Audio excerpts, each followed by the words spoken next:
Perlovky na kšefty jsem se dostala úplně čirou náhodou. Bylo mi 46. Vyrazím do ulice. Lásky čas je 1. máj. Kam to bude, pane? No já vím, že nejdete do divadla. Ke stání nebo k sezení? Poslední dobou budu třeba výjimečně, nebo když chci přilepšit dětem, nebo tak. To je moje babička.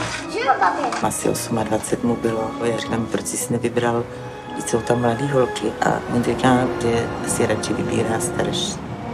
Mám takovou chňapičku. Zkusím se tak půl hoďky procházet, uvidím, jestli budou nějaký nabídky ještě nebo ne. S tím počítejte, že jakmile začnete kouřit, takže jste tam, kde jste byla. Ale tohle není předposlední cigareta. Ne.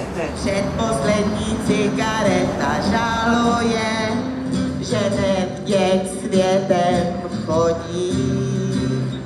Poctivě tu šlapu dobrých 20 let a čím dál